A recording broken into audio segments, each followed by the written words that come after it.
Hello, this is Van, and I'm back with my 5-week update. 5 weeks since I've had the bariatric sleeve surgery. Just wanted to give you a little update. I ran across something that's pretty interesting, something I was not warned about, although I should have known enough to answer questions. If you've ever tried to lose weight, you have run into this issue. So I'm going to get back to that issue. But 5 weeks and 2 days post-op. Here are the numbers. Right now, I weigh 337 pounds. And that means that I have lost 46 pounds in about 7 weeks. 46 pounds. My high was 383. All of the soreness and everything having to do with the surgery, the side effects of the surgery. Actually, I haven't had any side effects, but all of the soreness and everything is gone. Some people have talked about nausea and some other things as part of adjustment. It really has gone scary smooth for me, and I have to admit that it's gone scary. It's been very smooth. I won't say scary. Knock on wood and thank the maker. Things have just been very, very smooth for me. I haven't had any problem with tolerances. As I said, I'm 5 weeks out, so I'm slowly moving some of the regular foods back into my diet. I'm not pureeing, and I'm going to be totally honest. I did very, very little pureeing. I just sort of figured if I take the little bites and chew it up very well, which is something you have to do. It's not a normal habit. You have to take, small amounts of food. You have to chew them thoroughly. So basically, I pureed the food by chewing it an insane amount. That's what ended up happening. But I hadn't had any problems. Haven't had any upset stomach, no nausea, things of that sort. I'm moving a lot of normal foods back into the diet. As I said, I'm not eating as much, but still no breads, no pastas, no sugars. I have come to really love Crystal Light to help with my water intake every day. Crystal Light, also the Gatorade G2, the G, and also the G0. Now, I have started to exercise. However, that may have become problematic, my exercise, and I'll get back to that in just a second. My blood pressure has been so good, with some of my follow-up visits, that I have not had to take my lisinopril, which I was taking for my blood pressure before. But it's been so well. As a matter of fact, it started getting low at one point, and the doctor said, well, stop taking it unless your blood pressure starts creeping back up. But ideally, I may never have to take lisinopril again. And that's not unusual for people who've gone through this surgery, and that is a great thing. That is a beautiful thing. Before the surgery, I was pre-diabetic, and since then, my doctors have said, listen, you don't have to take any of that medicine anymore. Your blood sugar is doing just fine. So, keeping an eye on that and my blood pressure, things are really, really improving. The only thing that has happened, which is really weird, and I see so many videos say something I wish they had told me before my VSG surgery, and I wish this was something that we had talked about. It's not necessarily a bad thing, but it's something pretty weird. And that is that I have plateaued at between 335 and 339 pounds for the last week, okay?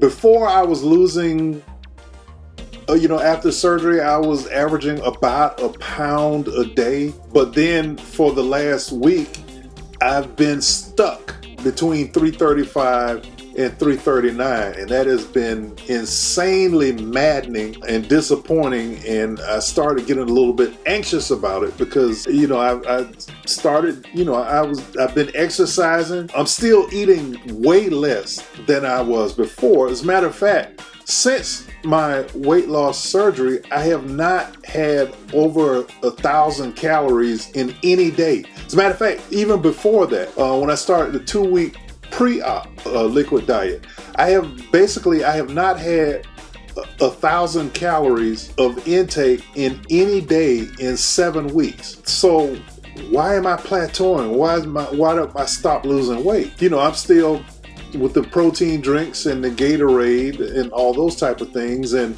I'm moving along with the schedule of the types of food that I should be eating, that were prescribed. But why did I plateau? Well, I did a little research and I found out that this is not uncommon. Everyone doesn't go through it, but it's not uncommon. So I did a little research and I found an article online. The article was titled "Overcoming the Weight Loss Plateau After Gastric Sleeve."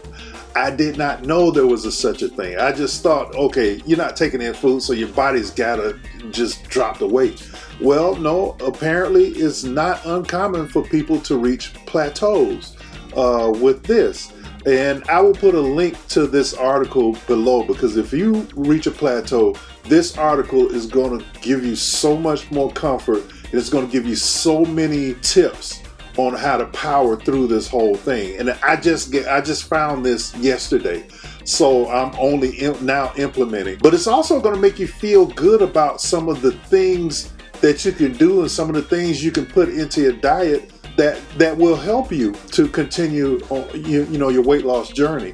Once again, the article was called "Overcoming the Weight Loss Plateau After Gastric Sleeve," and it was on a site called GastricSleeveDietGuide.com. GastricSleeveDietGuide.com.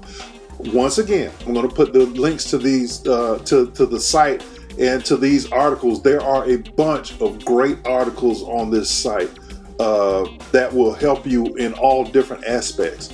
But this particular one about the plateau really helped me, because I was starting to get a little antsy and, like, wait a minute, I've gone through this with the surgery and the diet, and now it looks like it's not working. Well, here's some of the things that it said.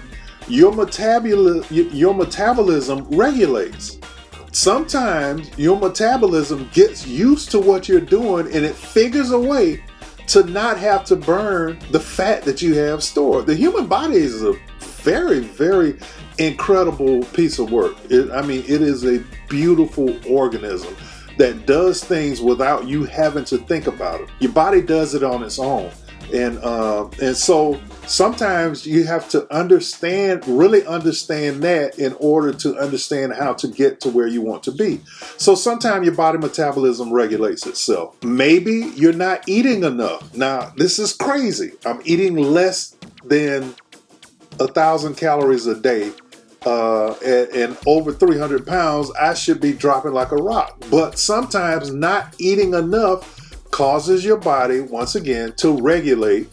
And so the little that you are getting in, it only uses that little bit to get you through the day, to save from having to use up the stores that you have. You're eating what they call slider foods. Slider foods are things that don't necessarily help you. They don't really hurt in themselves, but they don't really help you. Slider foods like yogurt, soup. Remember I told you I'm a nut for soup, and that really jumped out to me. But things like yogurt, soup, or ice cream. I love soup. Soups, I felt, really helped me to get through the liquid diet phase of this process. But what I found out is soups don't make you feel full for long, and you feel hungry again and faster. So I did notice that the soups don't stick around for long. They were there for my taste for something savory, but they didn't hang around long. And usually in about 3 hours, you wanted some more, which is you bring in some more soup. Another thing, which is crazy to think about, but it was in this article. You exercise too soon. Now we know diet and exercise go hand in hand with weight loss, but I could possibly have started ramping up my exercises sooner than I needed to. Now, ideally, they say, exercise regimens and working out, you should possibly wait, ideally, about 6 weeks after your surgery before you start going into real significant exercise or workout routines. I didn't do that. I did start walking only a week after surgery, And once I did start walking, I did push the limits. Once I started walking, that was the only time I realized how much surgery actually took out of me. I didn't feel tired or anything as I was laying around, but once I started walking, I couldn't walk as much without, really feeling it. So I pushed it. And, that's the old way of thinking. Do as much as you can take, and that'll push your body in the direction you want it to go. Well, not necessarily. Remember, the body knows how to compensate. My lot here, my land, is bordered by a couple of small creeks. To walk from one corner all the way around to the other corner along these creeks is just over 1/10 of a mile. 5 trips back and forth is a mile. Well, I thought a mile is a good, that's a pretty good goal to have when you're going on a walk. But what I started doing was, as soon as I could, I would jog part of the way, until I start feeling it, and then I would stop, and then I would walk. I'm still not 6 weeks away from my surgery. So basically, this is still a little bit early to be doing this kind of thing. In addition to that, I started doing yard work. My lot is wooded, and there are some areas that I want to clear out. So I started doing things like chopping some wood, maybe chopping down some smaller trees that I want to clear away, chopping some roots, using the axe to chop roots that were in the ground, because I don't want to mess up my lawnmower blade. So using the axe to chop up those roots. Well, that's some pretty strenuous work, and I was thinking, well, hey, I'm getting a good day's workout in. I don't have to go to the gym, and I'm getting something done in my yard. Well, I should have waited 6 to 8 weeks before doing anything like that, before doing anything other than the walk. And I'm thinking, my thinking is maybe my body has regulated. Maybe it has. Now, generally, none of those workouts I have calculated at more than, say, 200 calories, because the longest that I would do any workout was about 30 minutes. Okay.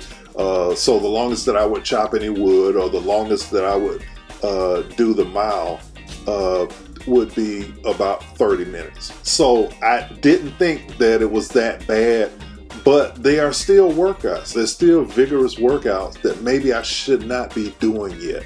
So I'm going to go back to just the walks for another week.